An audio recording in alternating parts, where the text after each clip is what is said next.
Hey guys, welcome back to McGann and Bagel talking about another episode of My Little Pony Friendship is Magic. This is Season 1, Episode 6, Boast Busters. And here is where we get to meet Trixie for the first, maybe last time? I don't know how often she occurs. First time. She comes back a lot later. And may I just say, there is a terrible trend in this show for making horrible blue characters. They have never made a good one. Except Soren. He's pretty cool. So this episode starts out with Twilight Sparkle using mustache magic on Spike. And that is apparently her 25th, quote, trick, not spell. And they're saying something I'm not quite sure I'm following, that unicorns only have magic that is talent-based. Yeah. And so Twilight having all this different ability in her magic is really atypical and odd.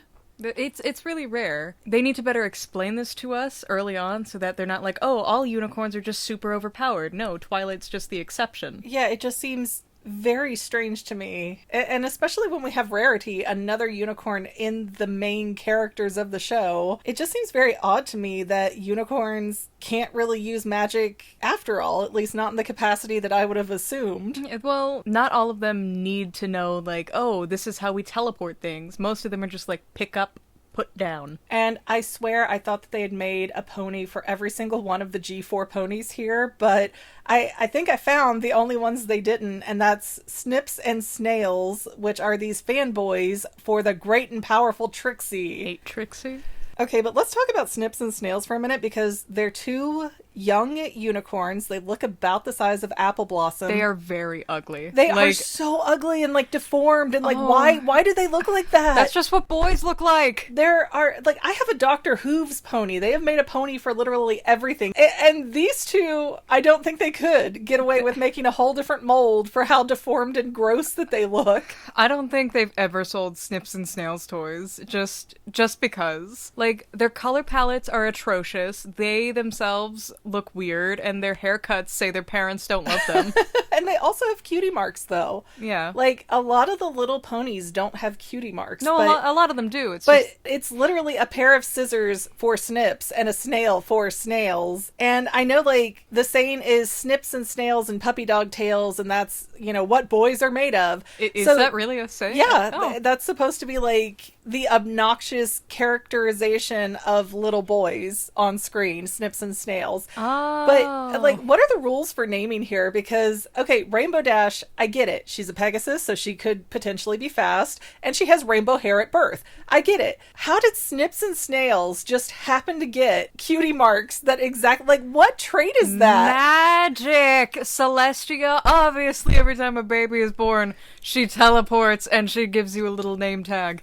I don't know. It's like the Smurfs movie where they're like, hey, why are you named after the things that you're good at? Are you named first, or do you get your talent and then you get a name? Yeah, I feel like all of the 80s stuff does this.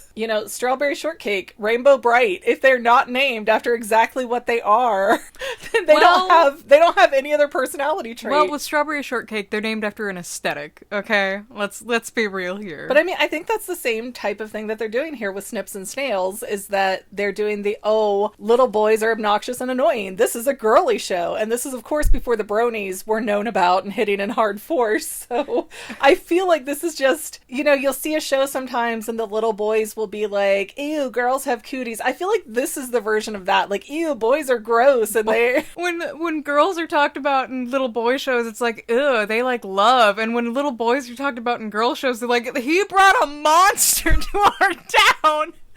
He ruined everything. He wanted to prove Trixie his best girl, so he destroyed out the, Yeah, anyways, picking on Snips and Snails aside, let's move on a bit here. The next scene is showing us all the ponies kind of gathering to watch Trixie at her traveling wagon do these different magic tricks. And they're fine tricks, but she's really arrogant about it, so people don't like it. And there's a point where we see the main 6 ponies looking at Trixie's stage, but all the background ponies are looking straight out into the audience. Look, season 1 had, like, no budget. There's a lot of errors. That's how we got Derpy. It's like, if the ponies in the background are looking towards 6 o'clock, the rest of the main 6 are at, like, 4:30 o'clock. It's like, it's really noticeably odd. And when they shift the angle later, all the other ponies have shifted too. Like, it's a really bad animation error. They stare right into the camera. Yeah, they're like staring, like breaking that fourth wall, creeping me so much out. Like, and they're shaded out too. They're kind of grayed out and dulled, almost like they're zombie ponies or something. It's so that you know they're part of the background. Yeah, I think you're right that this is an animation error, like the derpy eyes that got very popular and caught on quickly, but it just still, it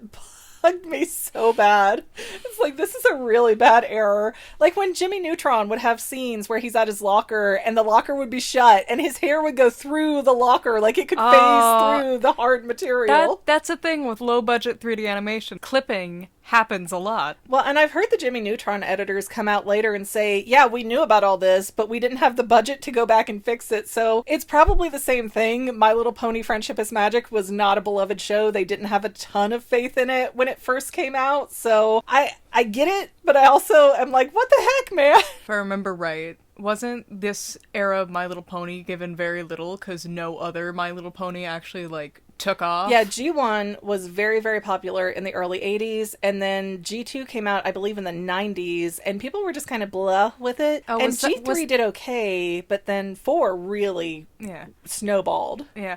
Was Gen 2 the one where they just looked like horses? They were really elongated in G2, but the show I don't think was like that, because I can vaguely remember watching My Little Ponytails. I don't know if that counted as G1 or G2 off the top of my head, but I never remember feeling like, oh, this doesn't feel like 80s ponies. Except they all lived in houses and they did things like get married with giant rings on the one hoof. It was really bizarre, some of the things they did, but... Have your wedding bracelet, dude. Yeah, your wedding bracelet, your anklet. But okay, never mind about My Little Ponytails. That's not what we're here to discuss. So Twilight is afraid to kind of stand up to Trixie being this boasty, terrible person that everybody's going ugh about, except for these 2 little boys who are like, woo, woo, best tricks ever. I mean, if you're like 9 or 8 and you're like, oh, my Celestia power, let's talk to her, she's cool. And I mean, I know you say you don't like Trixie, but I think aside from her ego, oh my gosh, does she have presentation? She's like Megamind up there. She's just like, woo, flash, flare. Oh no, she knows her job and she knows it well, which is stage magic, but... Well, and I think it's really kind of cute in the writing that she's the great and powerful Trixie, just like the great and powerful Oz. And I think that's a cue to older viewers to figure out kind of right away, oh, she's a fraud, just like the Wizard of Oz was a fraud. Oh, that's delightful. Yeah, there's all kinds of references you can get when you're old as dirt like me. Oh. And one of the things that Trixie brags about is that she saved the town of Hoofington from an Ursa Major attack that came from the Ever-Free Forest, which is the forest that they went to in the first 2-part episode. Yeah, so neighboring town, which... So, yeah, where is Hoofington? Yeah. I would like a map of this place. We never hear of Hoofington again. But if it's by the Everfree Forest, it's gotta be, like, close by. But, okay, in this era, does Cloudsdale exist? Because I believe that is in the newest generation. Cloudsdale... Okay, Gen 5 is based off of the Gen 4 world, but they don't explain anything or, like... No, they just go with it. It's like, here, it's 1,000 years in the future. We're just moving forward. Don't ask questions. Like, they don't explain anything, and they also don't build off of their own ideas. The movie was fun. Yeah, the movie was cute. The show's terrible. But anyways, back to this episode. So, one by one, different members of the main 6 start kind of challenging Trixie at things that they can do that they think are better than what she can do. And so Applejack comes up and does a lasso thing for an apple, and then Trixie makes a rope into like a snake, like a mesmerizing snake, and gets an apple and ties up Applejack's feet. And I mean, that's a legit trick. Like, there is real magic there. I don't think she's a bad magician. I just think she thinks she's a 20 and she's maybe like a 4. She's doing what she can and trying to present it as more. And then Rainbow Dash comes through and she does her fancy, running around town, messing with the windmill, punching through the clouds again, which I think is odd. And when she lands, Trixie's like, here, I'm going to do this rainbow tornado at you. And then Rarity comes up, and this is the first time I can remember seeing Rarity use magic other than to just gently move something. But she takes Trixie's curtain and makes herself an outfit and does up her hair. And so in retaliation, Trixie gives Rarity this seaweed green hair. It's, what the heck? Nasty with worms and sticks in it. And may I just say, the last two things that she did wasn't even magic. It was just bullying.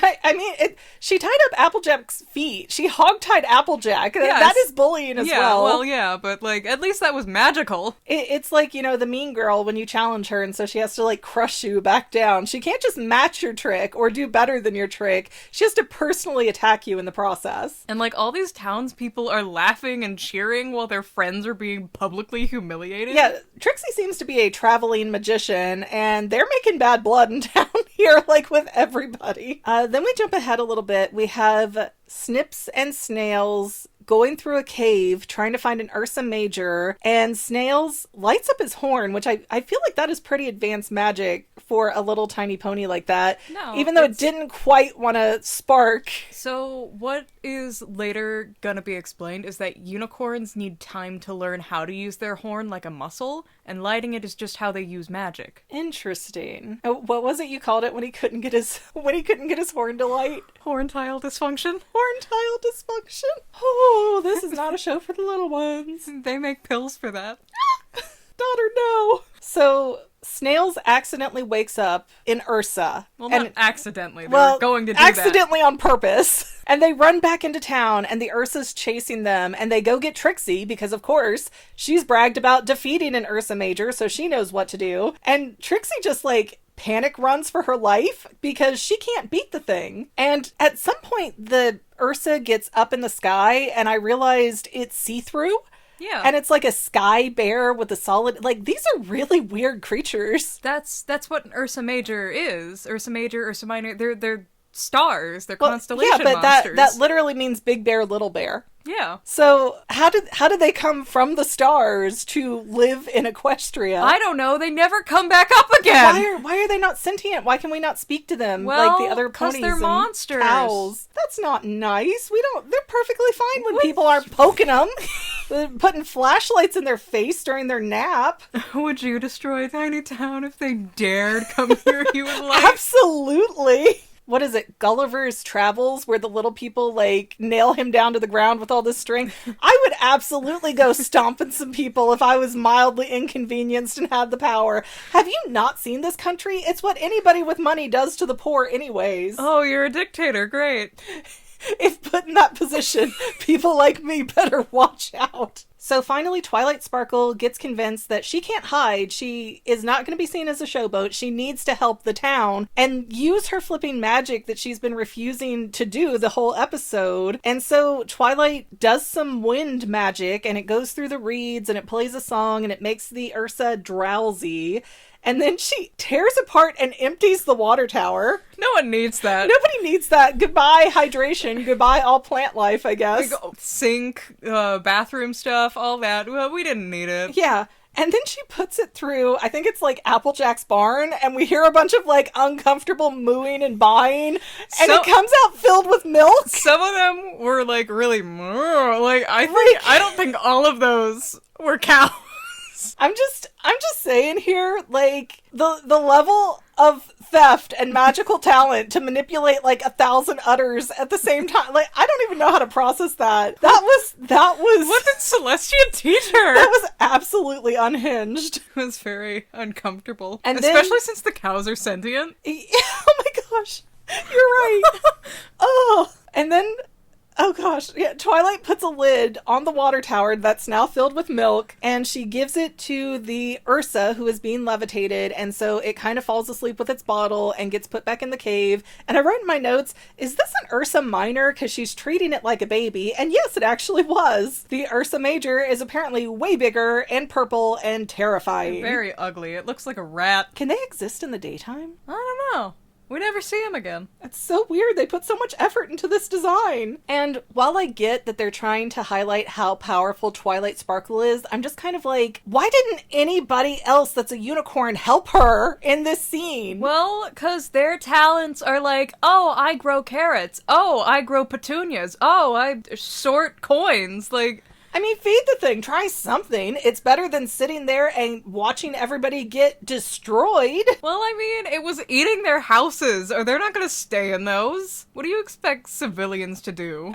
Apparently die of dehydration because they don't have any more water in town. They'll Like, she sends the water tower off with the Ursa Minor. Hey, that's the Earth Pony's problem to fix. Yeah, there's no other water tower now. It's like in They Doctor... solve one big problem and then makes like 6 more. Yeah, but it's like in Doctor Who. He shows up and makes everything a little bit worse than he found it, at least. But maybe my favorite part of this episode is that Trixie's wagon got destroyed, so it's all splintered up. She's not leaving in that. And at one point she gets all arrogant and she throws down a smoke bomb, and before she can get away, we can see her, it dissipates, and we see Trixie running, nay, galloping away as if her life depended on it because yeah. she can't be wrong.